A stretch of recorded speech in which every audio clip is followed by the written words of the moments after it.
I think we're coming up on the first waterfall. I don't think this is much of a waterfall. I mean, famous last words.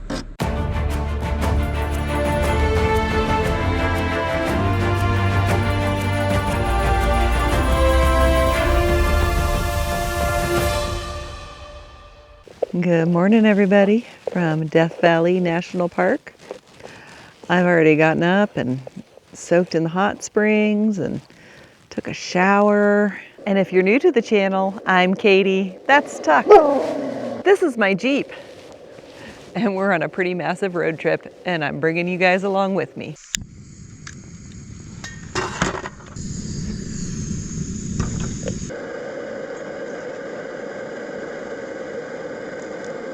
I'm almost at a half and half.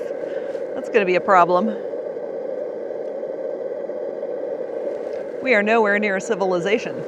I'm actually going to make a kind of a real breakfast this morning. I'm making a sort of an egg sandwich.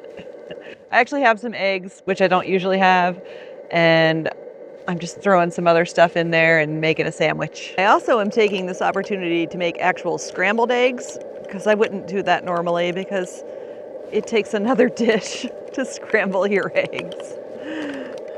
And I normally would not want to deal with the cleaning up, but we're gonna head over to that little oasis over there and wash our dishes after I finish cooking. And I have bacon. I mean, it's pre-cooked bacon, which is much better if you still cook it, but it's bacon.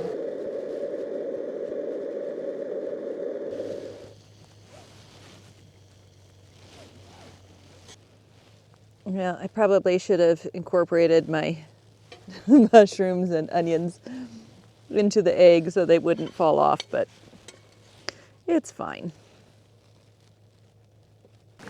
And here we go, my improvised open-faced breakfast sandwich.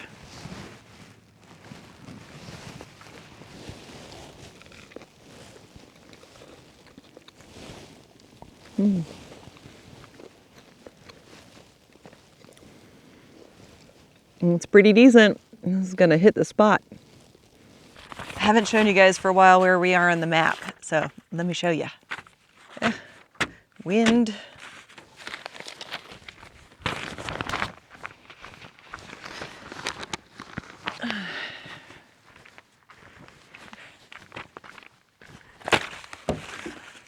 Okay. What we have here is Death Valley National Park, which is in the southeastern portion of California. We entered the east side of the park and drove up the Saline Valley Road and are camped right here at the warm springs. And my plan is to take this road out and make kind of a loop and eventually get down to the racetrack, which, if you've seen any videos on Death Valley, is that cool place where rocks have slid across the playa and leave a trail, and it looks really cool.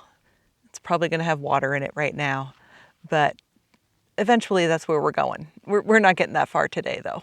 I have to base my travel days on where there's gonna be campgrounds in the national park. And the next one is at a place called Eureka Dunes. And there's not another one until we get way out to the racetrack. We'll see how far we get today, and that'll determine where we camp, but I like to keep potential campsites in mind. Probably not gonna go that far because it's already getting later, because I've been lazing around and it's such a beautiful day to laze around. And I haven't even done my dishes yet. So the first thing we're gonna do is head over to the spring and do my dishes. The spring is right over there. And if you would like to see more of the spring than just the dishwashing station, the video prior to this one is all about the springs. Are you ready to go? Yeah, sorta. Yeah, you probably aren't too happy that we're gonna go on more bumpy roads, but it's what we gotta do to get out of here, buddy.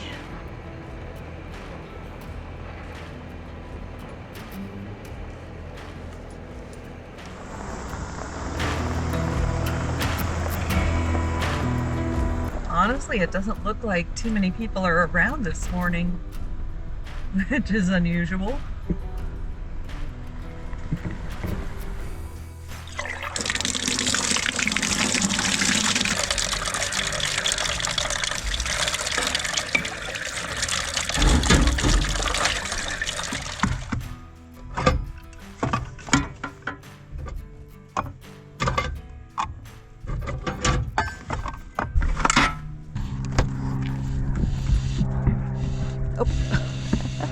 on in. Good boy. Gotta give him credit for jumping right in, because the road to the hot spring from my campsite is a little bumpy. He doesn't care for that. Here, good boy. All of the hot springs in that area had people in them, and there's a hot spring right next to the kitchen where I was doing my dishes, so I can't show you any of that today, but if you look at the previous video, which I'll link up here, you can get a good idea of what that area is like. It's a quirky desert paradise.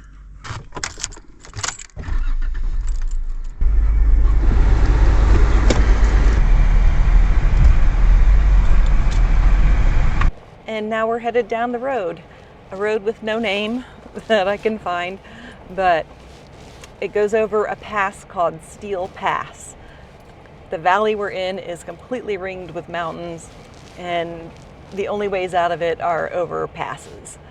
So I have chosen the one called Steele Pass, which does have some technical four-wheel drive stuff near the end of it, but it doesn't look like it's anything crazy or anything beyond stuff I've done before. And I won't be wheeling alone because it's the weekend and there will be probably plenty of other people back there doing a little four-wheeling in the canyon. I think it's a good option for getting out of here, and it takes us someplace I've never been, which I can't say anymore for the Saline Valley. I now have been here and I like it. There are 4 ways actually out of this valley. One that we're taking called Steele Pass, another called Lippincott Pass that takes you really close to the racetrack, but you got to go back over a whole bunch of washboards to get there, so I'm not thrilled about doing that. And there's the way we came in, which was the South Pass, and then there is the North Pass, which is the quick and easy way to get here, nearish to Bishop, California. Now, quick and easy is a very relative term. It's still a 4-wheel drive road and it's long and washboarded, but apparently it's the one that's most likely to be open if there's snow or any kind of inclement weather. And I think it's the shortest. You're okay, buddy. Yeah, it's okay.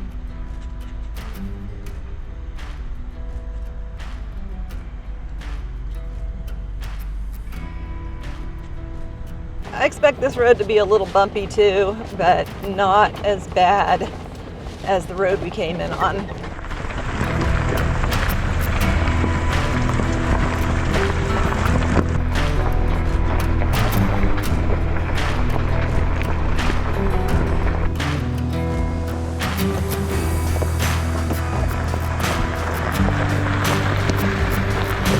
I know it's not everybody's cup of tea, but I just love these mountains. They kind of blend in from a distance, but they're made up of so many different colors and textures and layers. They just are beautiful. And I'm going pretty slow, mainly to spare tuck the worst of the bumps. But it also gives me a chance to get a good long look at the mountains and really appreciate them.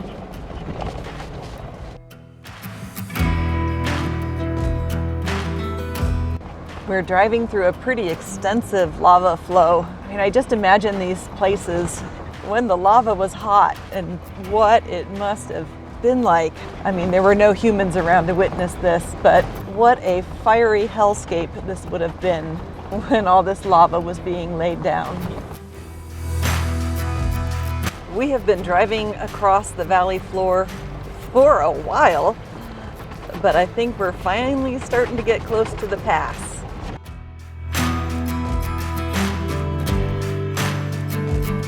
The road is getting a lot rockier now. I mean, it was rocky before, but much bigger rocks that slow down progress even more.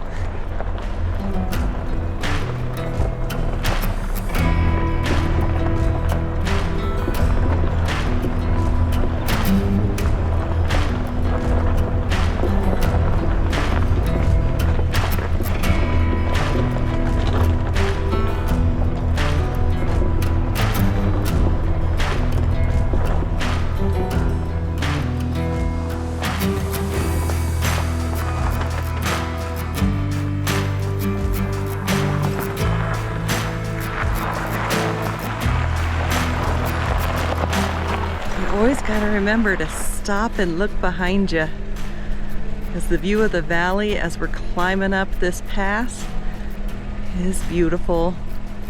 Hazy, but beautiful.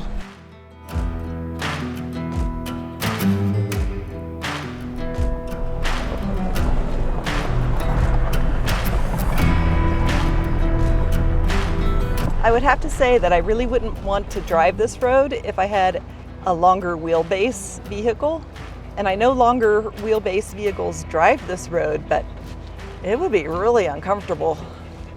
And I'm wondering if this is where we need to stop. It might be. I don't know exactly where it is, but this might be it. There's a special thing out here. We'll go take a look. So I see this little National Park Service sign telling me not to take cars or bikes down here. And I can kind of see a trail. And if I'm on the right track, I shouldn't have to walk very far.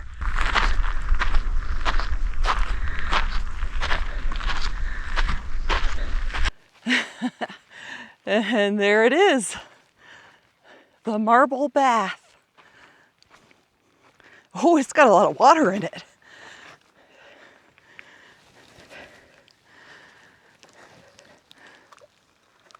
Oh, and the marbles have a little algae on them. I'm actually surprised about all the water.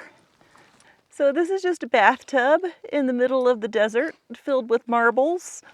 It's kind of hard to tell that they're blue right now, but they're blue. And more people have come around and left balls and rubber duckies in there. The story goes is that a cartographer who was mapping this area mistook this canyon for a place called Marble Bath and put it on the maps, and it wasn't it.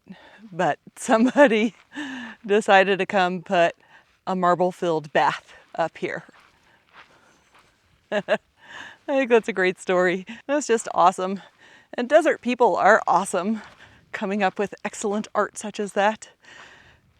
And I'm still just kind of flabbergasted that the National Park Service allows that to remain.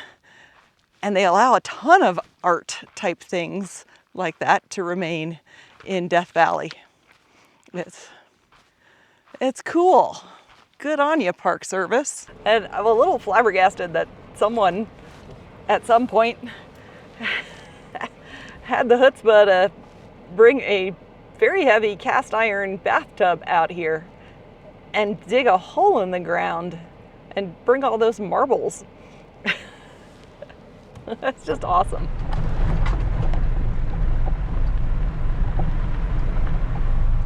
And the road goes up a little bit steep here, but no big rocks. Just regular rocks. And I think this brings us to the top of the pass. One thing I also see a lot of out here, which I see right ahead of me, are campsites that are outside of established campgrounds. And there's a "Don't go down that road" sign. Let's go see what that says.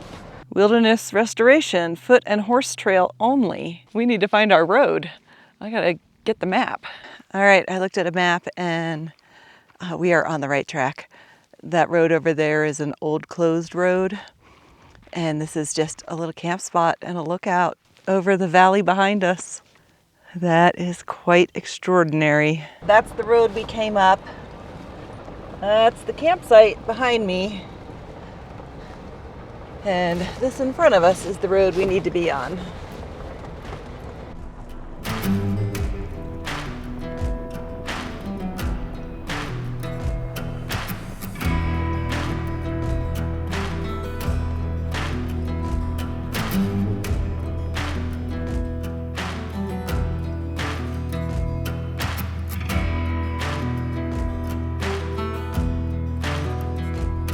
And once again, we find ourselves in Joshua Tree land. I think it's just a little Joshua Tree forest that we'll be out of pretty soon, but it still makes me happy. This part of the road through the Joshua trees is kind of fun to drive because it's just gravelly with whoop-de-doos and no washboards, so it's fun.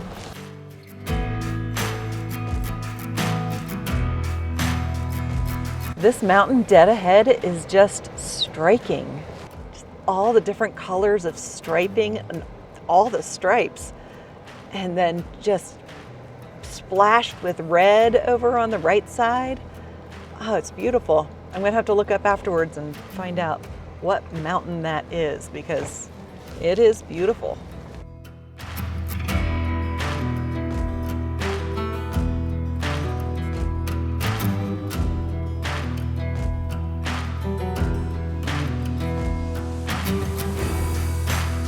I'm much closer to the mountain now, but for about the past mile, I've been able to see this kind of milky white vertical figure in the side of the mountain. And I think this is about as close as we get to it. Future me already knows the name of this mountain, and I've already told it to you guys.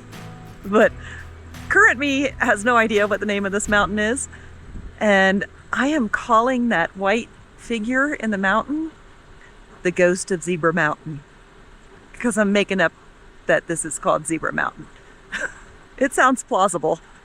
Now my guess is that is just some sort of inflorescence from the rock, which is basically minerals leaching out of the rock, out of porous rock, when it comes in contact with water. And that's probably what that is, but I don't know. It's the ghost of Zebra Mountain.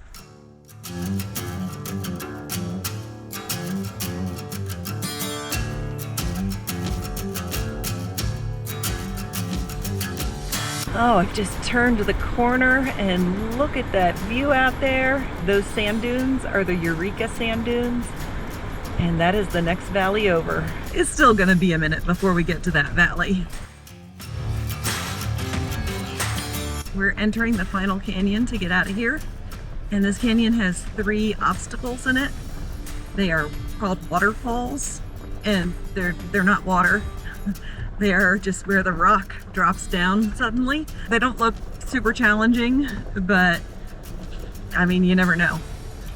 And I don't have anybody here spotting for me, so we'll see how it goes. And as far as I know, there's no alternatives to the obstacles. You have to go through them to continue forward, or else we have a really long drive back. What a gorgeous canyon though. Just narrows up beautifully.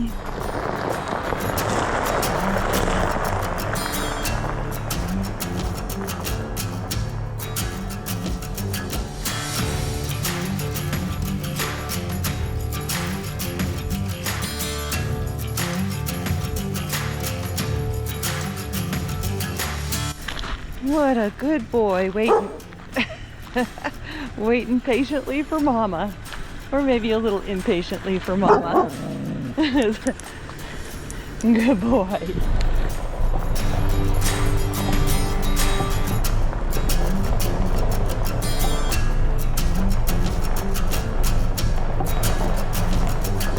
Okay, this little spot coming up isn't a waterfall, but it's pretty narrow.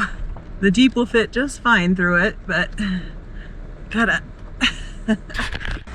I want to place my tires as far over to the left as possible. And I didn't really get them as far left as I wanted, because it's really easier to do that when you have the doors off and you can see where your tire is. But good enough.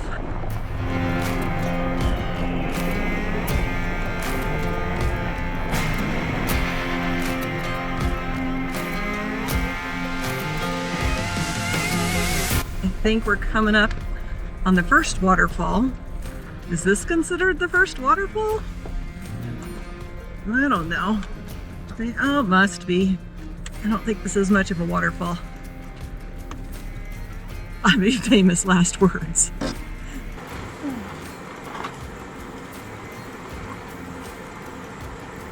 So yeah, that's easy, basically. So what you want to do is keep your tire far to the passenger side, and you won't hit anything bad. Because people have built up the waterfall. And here comes a car the other direction.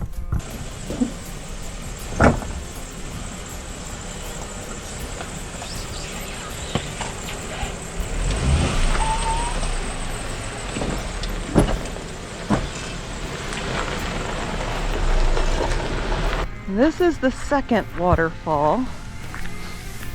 This one is just going to be a matter of staying as far to this side as I can without running into that.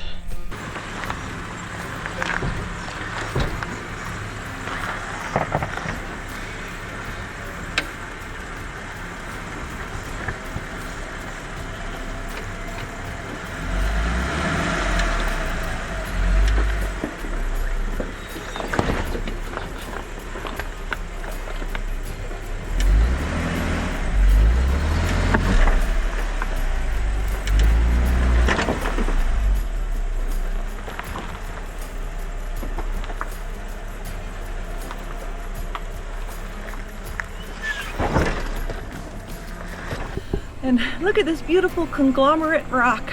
Conglomerate is just a rock made up of lots of other rocks cemented together. I can see people have tried different routes through this, and I think the best route for me is going to be to put my tire just at the edge of this black rock here.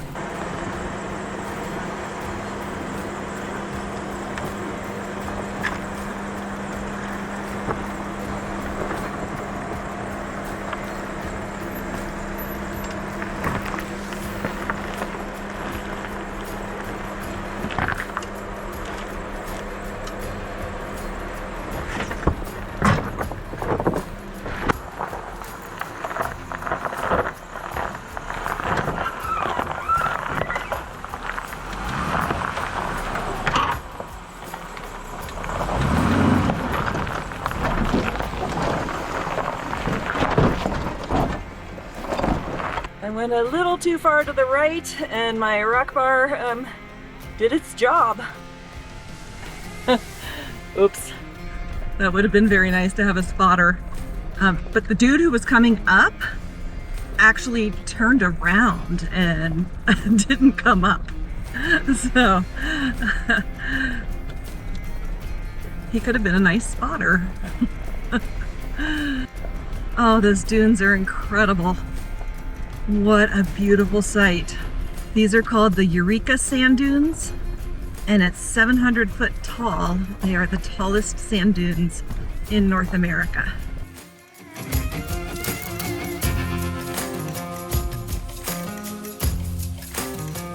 Now we've hit a little sandy bit, which is to be expected because we're right next to the sand dunes. And what I'm looking for is the campground. There is a campground here. Just not exactly sure where it is.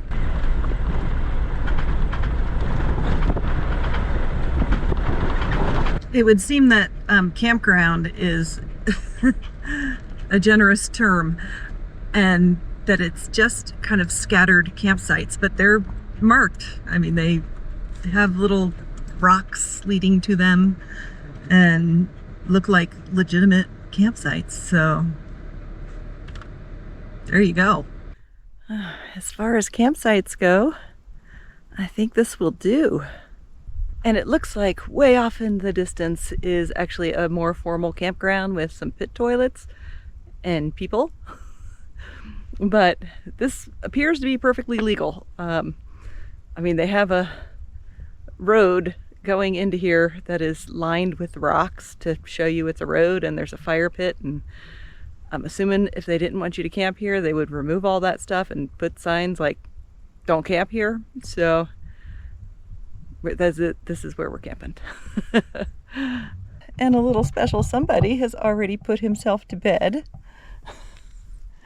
It's not even bedtime yet, but he's tired.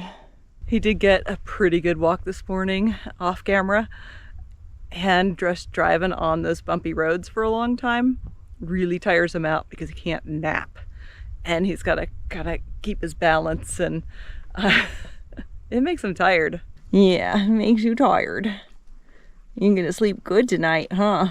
And my food situation is definitely such that I am running low on food items that I want to eat,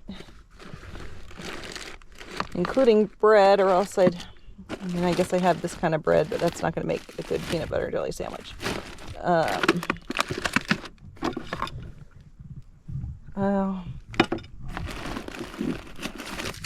Maybe I'll have a Cliff Bar for dinner. I am feeling a little bit too lazy to cook, so it's gonna be a Cliff Bar. Maybe some chips. They're not the best. I have these pita chips, but I'm out of hummus, so just some chips. And let me see what I've got in the fridge. Okay, I do know that I have some cheddar cheese. I don't want to eat any of this. And you standing on the fridge and laying on the fridge is not helpful. But I do have some cheddar cheese. I'm out of fruit. I'm out of sandwich bread. I have ramen.